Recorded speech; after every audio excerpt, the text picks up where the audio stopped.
Então eu quero fazer um chamado a você.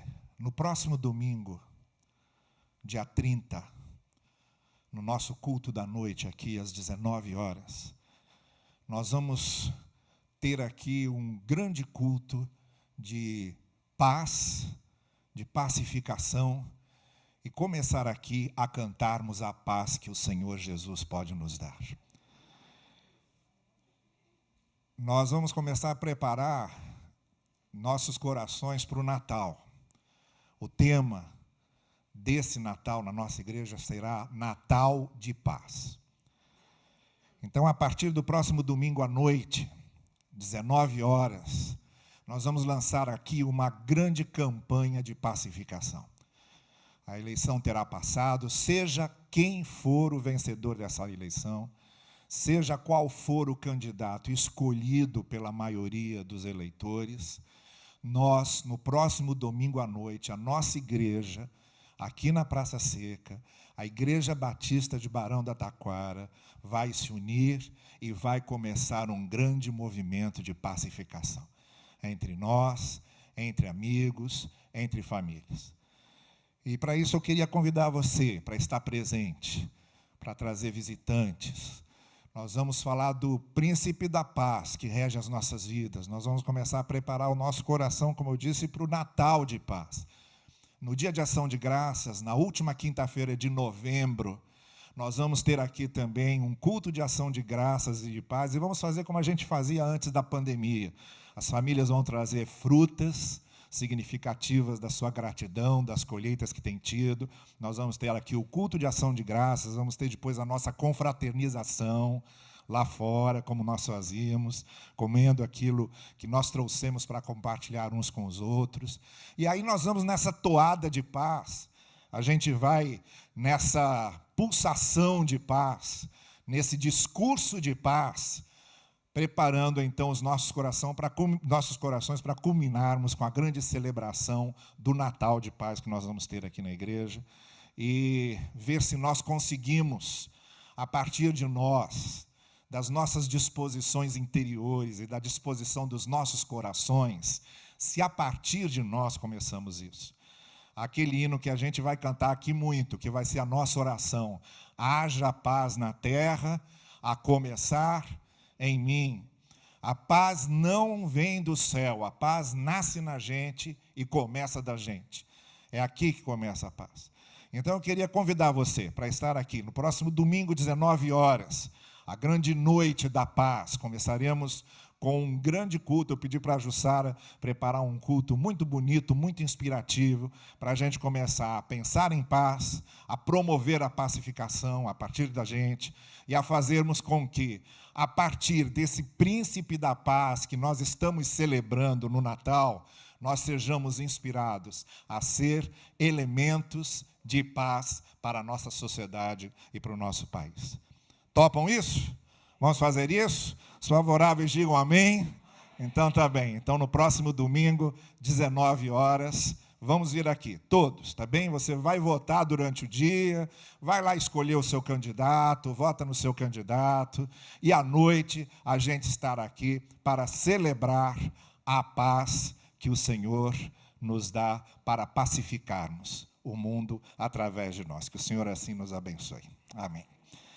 Olha, eu vou terminar hoje, finalmente, porque eu não tinha ainda conseguido terminar, essa série de mensagens das cartas do Apocalipse, as chamadas 7 cartas do Apocalipse, esses escritos para as 7 igrejas da Ásia Menor, a região onde se encontra hoje a Turquia.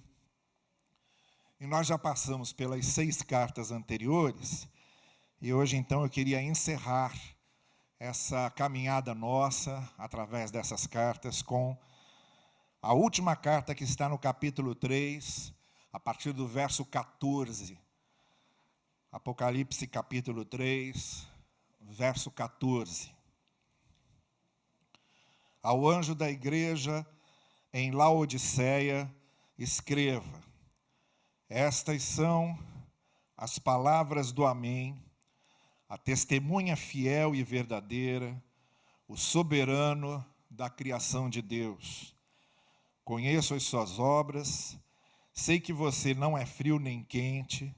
Melhor seria que você fosse frio ou quente, assim porque você é morno, não é frio nem quente. Estou a ponto de vomitá-lo da minha boca.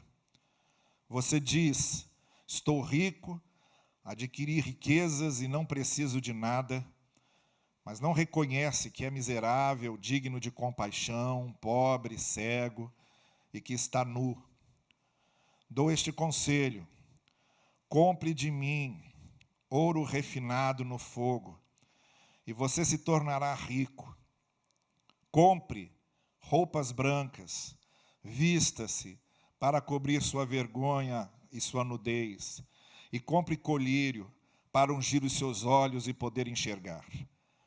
Repreendo e disciplino aqueles que eu amo, por isso, seja diligente, arrependa-se. Eis que estou à porta e bato. Se alguém ouvir a minha voz e abrir a porta, entrarei e cearei com ele e ele comigo. Ao vencedor darei o direito de sentar-se comigo em meu trono, assim como eu também venci e sentei-me com meu Pai em seu trono. Aquele que tem ouvidos, ouça o que o Espírito diz à igreja.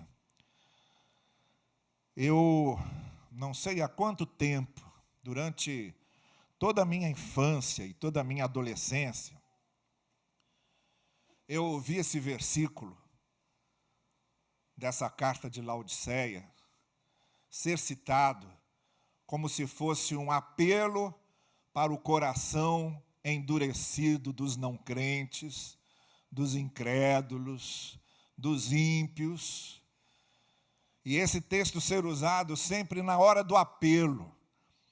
Ouvi infinitas vezes esse texto ser usado na hora do apelo. O pastor fazendo apelo para que a pessoa se convertesse. E normalmente citava esse versículo. Dizia, olha, Jesus está aí na porta do seu coração, está batendo para você deixar a porta entrar.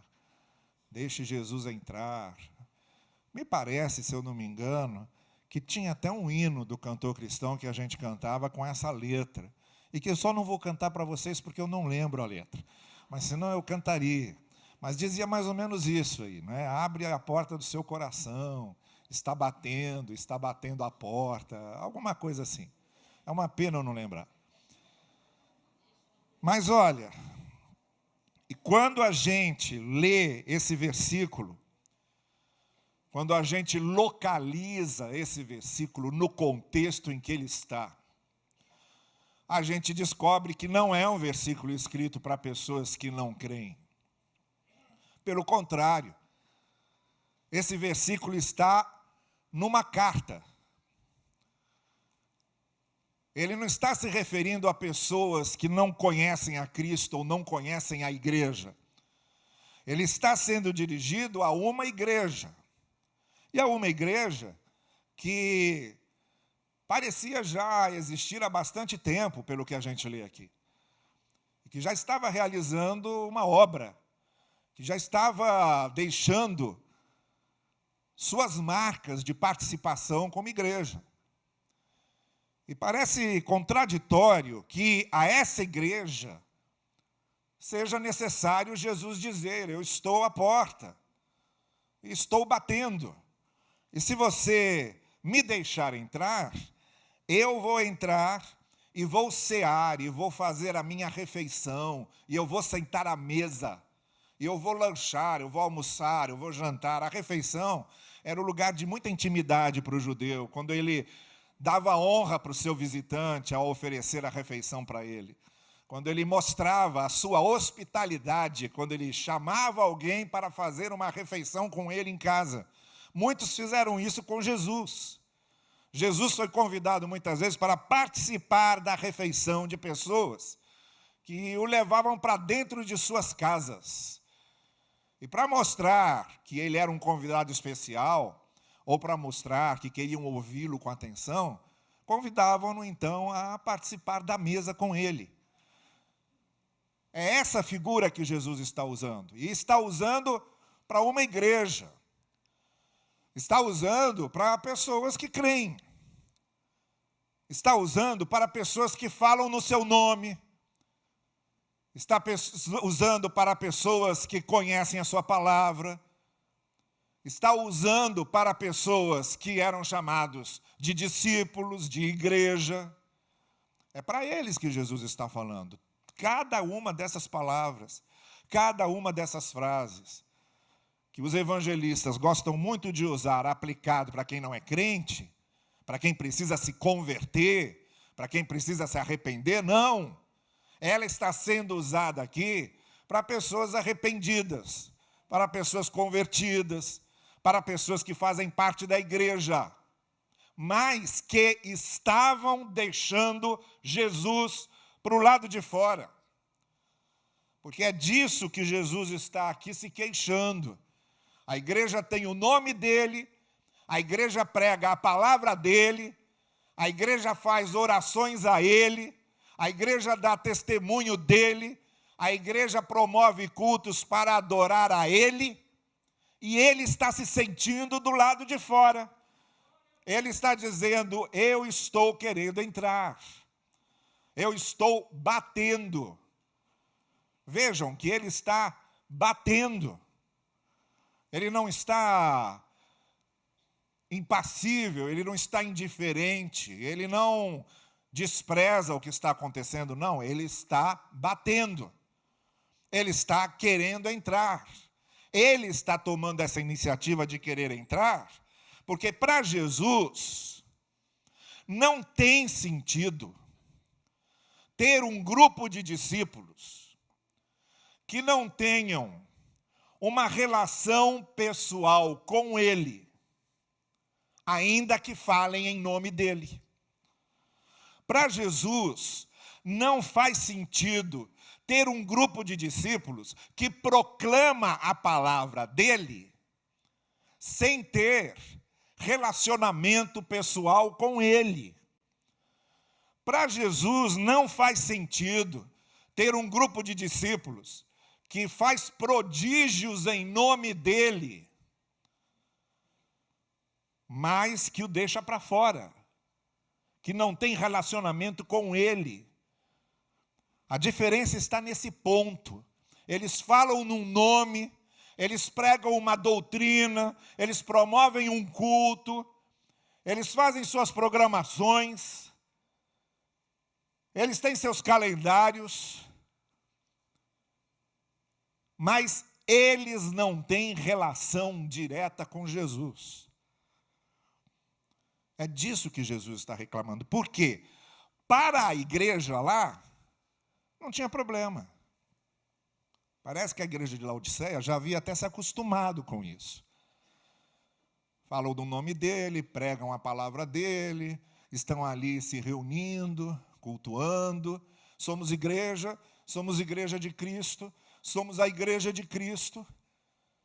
Mas ele não vê sentido nisso acontecer sem que a igreja tenha relação íntima, pessoal, experiência de relação íntima e pessoal com Jesus. As obras que eles faziam talvez porque estavam acostumados, porque foram ensinados daquele jeito, porque fazia parte de uma tradição. Alguns talvez fizessem aquelas obras por temor de serem punidos por Deus. Outros faziam aquelas obras na expectativa de que conseguiriam algum tipo de perdão, de misericórdia, de graça de Deus. Havia muitos motivos, mas nenhum desses motivos batia com o que Jesus estava sentindo. Jesus estava se sentindo excluído. Jesus estava se sentindo à porta, do lado de fora, sem participar da mesa, sem participar da refeição, sem ter a intimidade, sem ter o convívio. Era isso que Jesus estava sentindo daquela igreja, e era disso que ele estava se queixando. Então pode acontecer sim. Aconteceu aqui. Jesus, uma igreja está funcionando, funcionando normalmente, funcionando continuamente, mas funciona como uma organização, funciona como uma instituição, funciona em nome de, ou funciona com o nome de, mas não funciona com Jesus. Essa era a diferença. E o que essa carta está dizendo para mim, para vocês, não é uma carta escrita para quem não crê. É uma carta escrita para quem crê. Não é uma carta para quem não sabe o que é igreja, não faz parte de igreja. É uma carta para quem sabe o que é igreja, para quem está na igreja, para quem faz parte da igreja. Não é uma carta para quem está envolvido, para quem não está envolvido na obra de Deus. É uma carta para quem está envolvido na obra de Deus. Não é uma carta para quem não está fazendo nada em nome de Deus. É uma carta para pessoas que estão fazendo coisas em nome de Deus. Mas estão fazendo sem o que para Jesus é o mais importante. A partir dessa experiência, desse relacionamento mais íntimo, mais pessoal, verdadeiro, sincero, com Ele. Com Ele. Com o que Ele significa, com o que Ele é, com o que Ele faz. Essa manhã eu gostaria de mostrar pelo menos algumas coisas que acontecem ou que não acontecem com a gente, quando a gente tem esse tipo de relacionamento com Jesus. A gente fala no nome dEle, serve a Ele, proclama a Ele, adora a Ele, louva a Ele, canta a Ele, serve a Ele, mas não tem relação com Ele. Mas não se intimiza dele. Não se relaciona com ele. E há algumas coisas, então, que deixam de acontecer.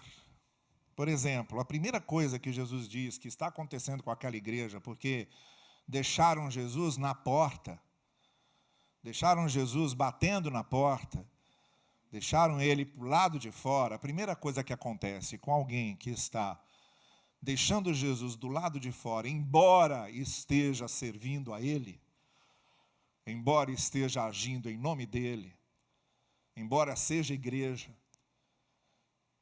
é justamente o fato de não ter consistência na sua fé.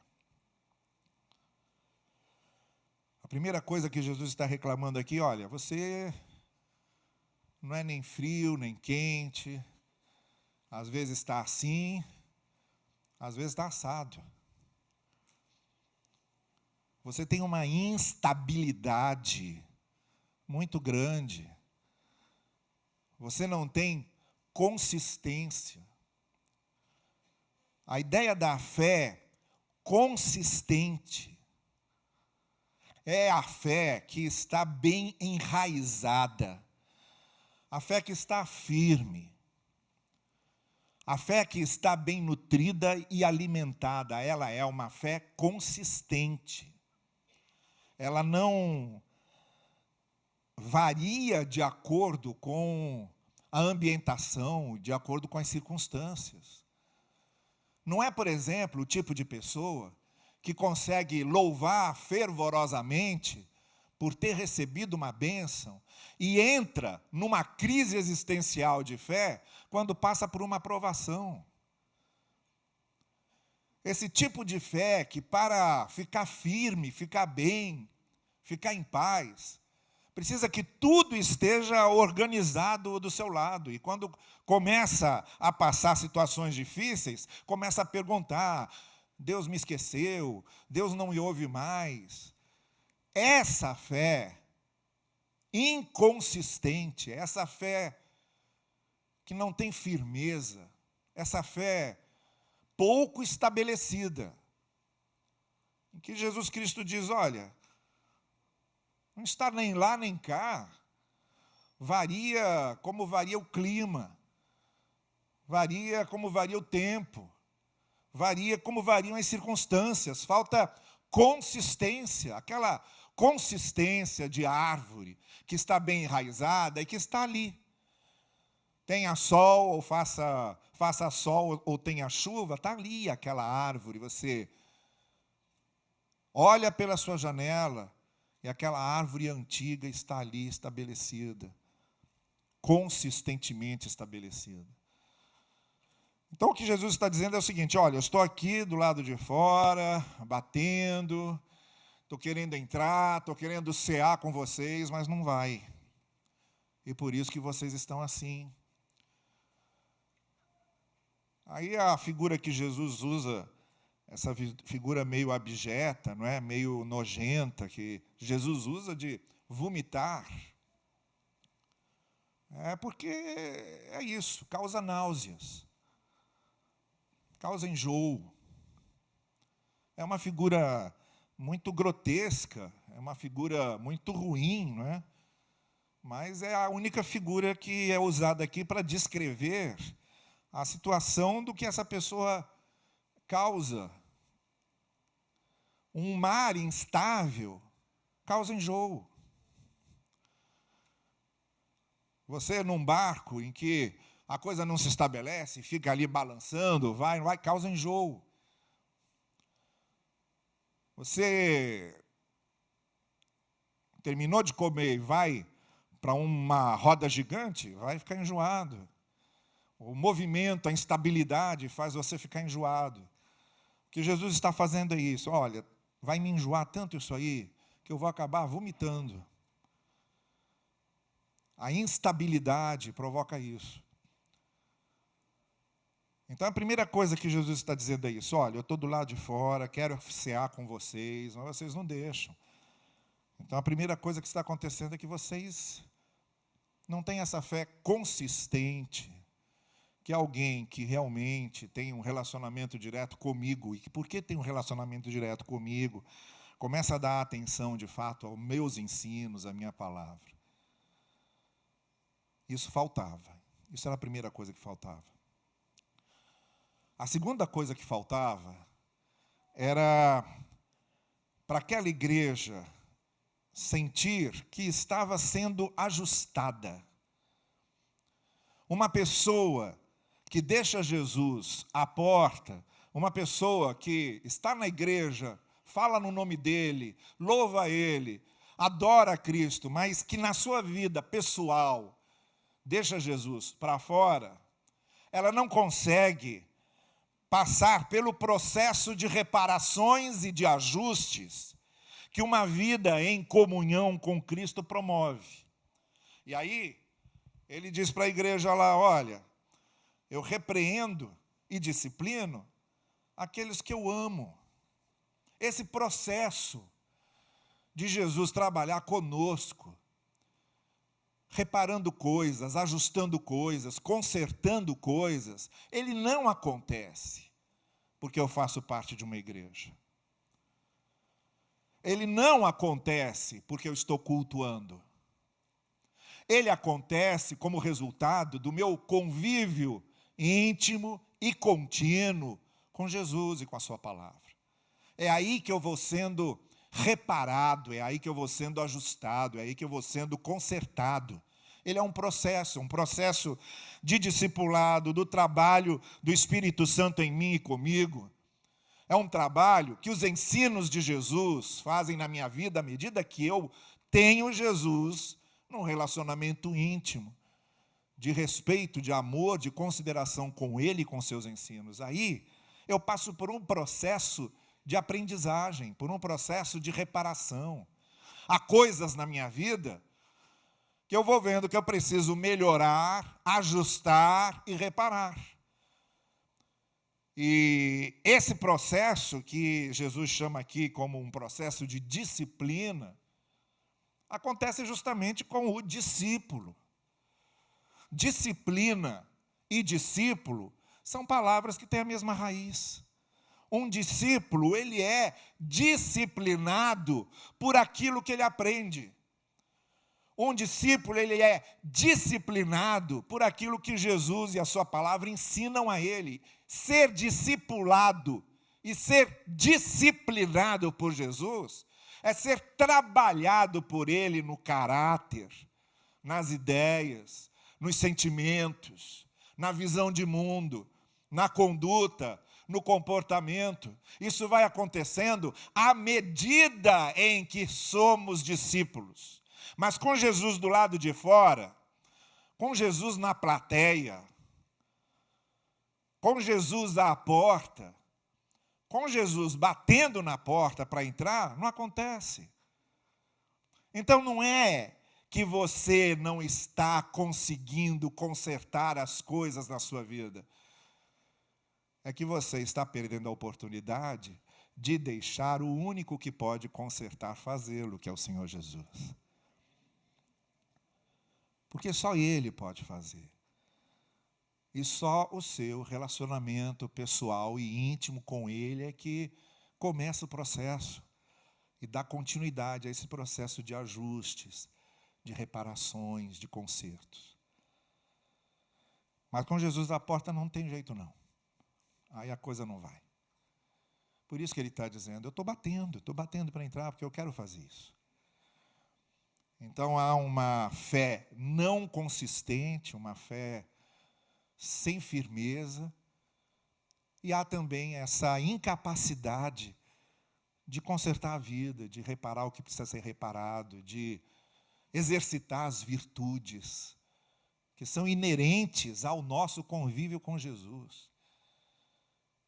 Quem convive com Jesus amoroso, ama. Quem convive com Jesus misericordioso é cheio de misericórdia. Quem convive com Jesus pacificador é cheio de paz. Quem convive com Jesus que perdoa, perdoa. O nosso caráter, as nossas virtudes vão sendo formadas pelo nosso convívio constante e diário com Ele e com o que Ele nos ensina. Mas a porta não dá. Batendo na porta não dá. E aí vem a terceira e última coisa, que eu quero ainda realçar aqui, que vem na última palavra, quando Jesus está dizendo, ao vencedor darei o direito de sentar-se comigo em meu trono. Assim como eu também venci e sentei-me com meu Pai em seu trono. Olha, isso aí poderia ter, e tem, um significado escatológico, eterno. É claro que, de alguma forma, Jesus está falando dessa vitória final que teremos com Ele.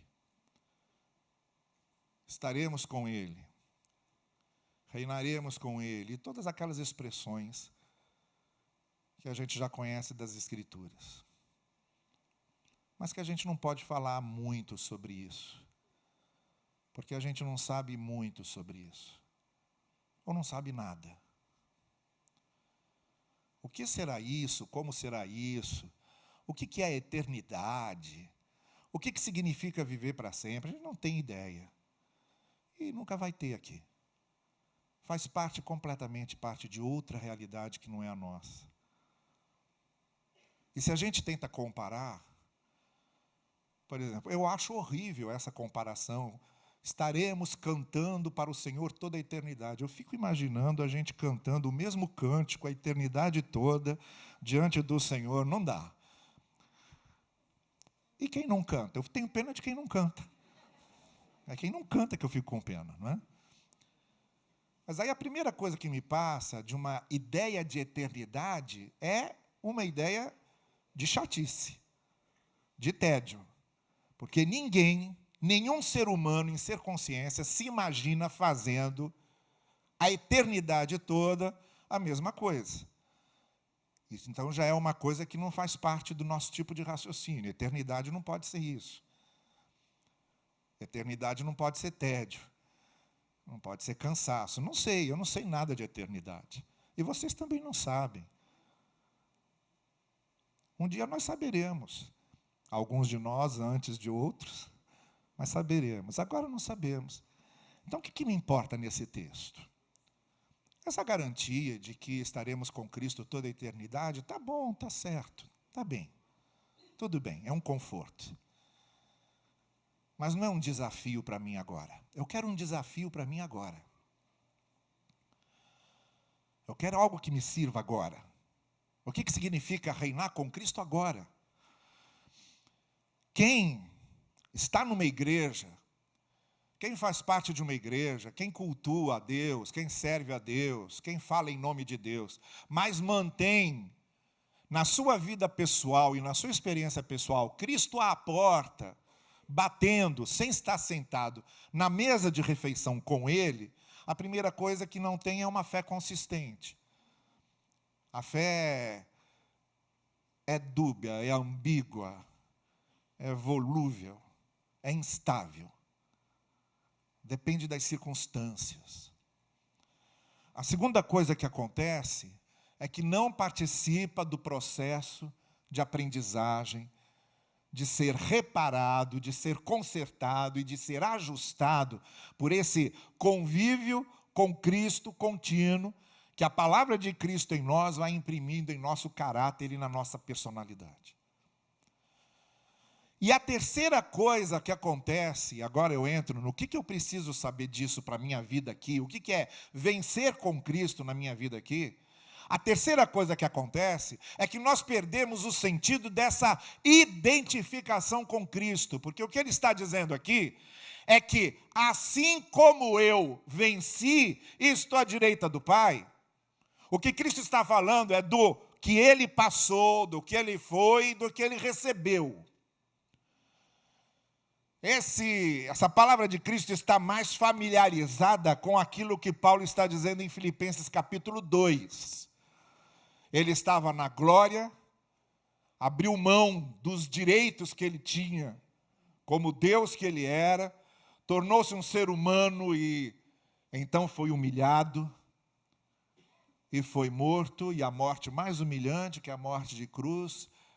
E aí diz Paulo, aí ele foi exaltado e está agora à direita do Pai, e toda boca confesse, e todo joelho se dobre diante do seu senhorio.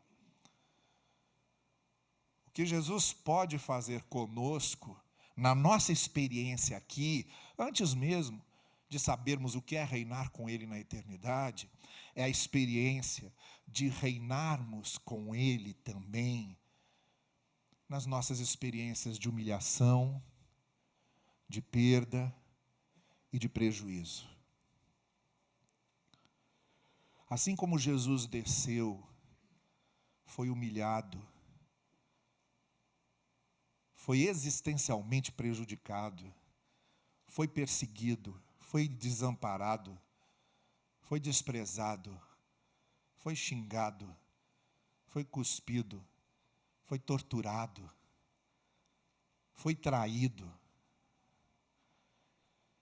No ponto mais baixo da humilhação que podia chegar, e depois foi exaltado. Aquele que tem um convívio pessoal com Jesus e que está continuamente ligado a Ele, que está sentado na mesa da refeição com Ele, que está fazendo a refeição com Ele, alguém que experimenta isso, ressuscita, renova, reergue-se e continua caminhando a cada crise que enfrenta.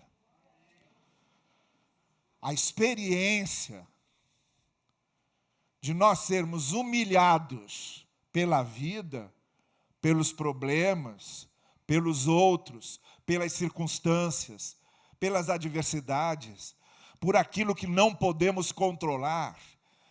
A experiência de passarmos grandes crises, provações, fracassos, frustrações, de nos sentirmos derrotados muitas vezes, de termos a clara sensação de perda e de prejuízo com certas coisas que acontecem na nossa vida, esse sentimento, para quem está identificado com aquele que sofreu, foi humilhado e depois foi exaltado, ele também se identificará com essa vitória em cada crise, em cada momento que ele passa. Mas isso só para aqueles que estão comendo pizza com Jesus. Só para quem senta com Jesus e está lá dividindo uma pizza com Ele, conversando, rindo, com Ele sentado à mesa, não à porta. A grande desgraça da igreja cristã é que ela muitas vezes é igreja cristã, igreja de Cristo, e deixa de ser igreja com Cristo. E a grande desgraça, a grande infelicidade de alguém que está na igreja é estar na igreja de Cristo, mas não estar com Cristo. Por isso, Jesus está falando isso à igreja da Laodiceia. Está dizendo, olha, eu estou à porta, e estou aqui batendo, e quero entrar. Se você me deixar entrar, eu vou entrar, e vou sentar na mesa, e vou cear com você. E a partir daí, a gente vai fazer refeições juntos, tá bem? E aí eu me lembro de algumas passagens significativas, não só de Jesus fazendo refeições com pessoas, a quem Ele mudou e transformou, mas muito especialmente eu me lembro de uma refeição que Ele fez com Pedro, no capítulo 21 de João. Depois que Ele ressuscitou, Pedro já o tinha negado 3 vezes, já tinha passado essa humilhação, esse fracasso, essa perda, essa derrota, esse prejuízo. Estava tão envergonhado que quando ele lá de dentro do barco reconheceu que aquele que estava ali na praia com os outros discípulos era Jesus, ele se joga no mar, tenta postergar ao máximo a sua chegada na praia. E sabe qual é a primeira coisa que Jesus faz? Ele arma uma fogueira, ele bota o peixe para assar, e aí ele chama Pedro para participar com ele da refeição, como se ele estivesse dizendo, vamos recomeçar do ponto que a gente parou. E vamos recomeçar aqui, comendo juntos. Tantas e tantas vezes fizemos refeições juntos, vamos fazer essa refeição juntos mais uma vez. Vem cá comigo, Pedro, senta aqui, vamos comer junto. Aí, aquele Pedro que negou a Cristo, porque diz o texto que, enquanto Jesus estava sendo levado pelos soldados, Pedro acompanhava de longe.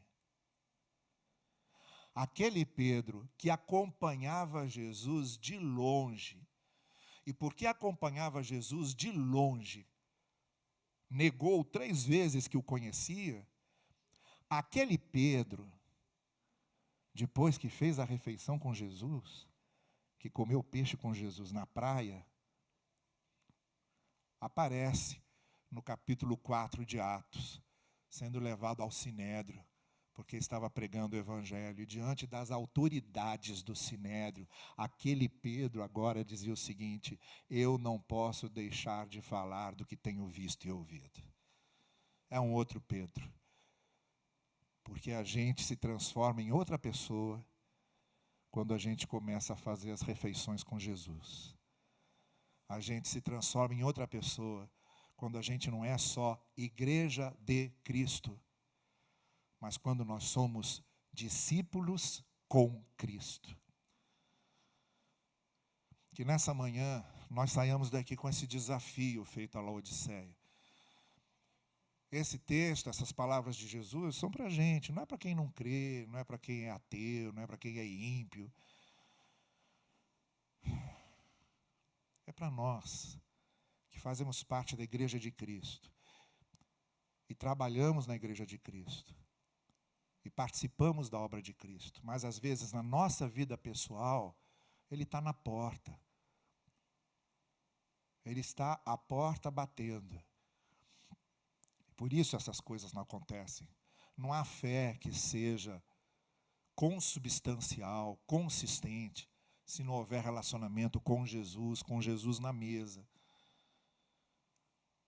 Não há vida que seja reparada, ajustada, consertada, sem Jesus sentado na sua mesa. Não é você sentado no banco da igreja que conserta a sua vida, é Jesus sentado na sua mesa. E sem Jesus sentado na nossa mesa, a gente não se identifica com Ele nesses momentos que a gente mais precisa.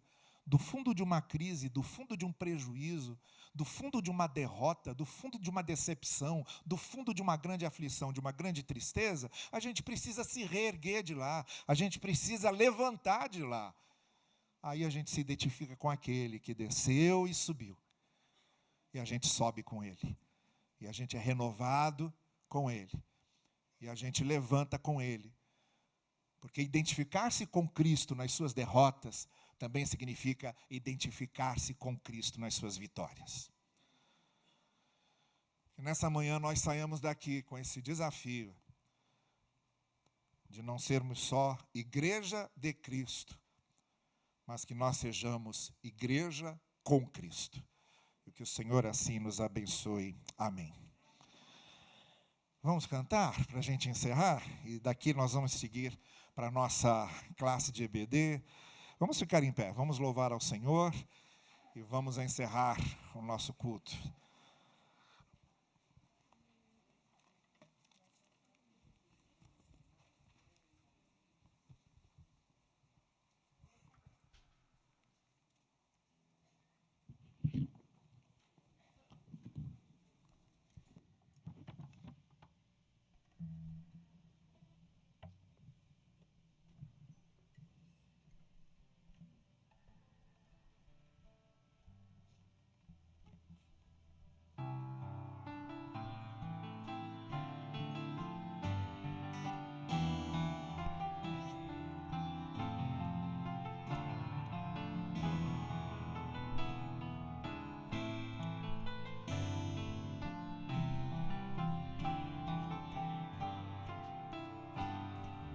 Eu era escravo do vil pecado, mas Cristo Jesus me salvou.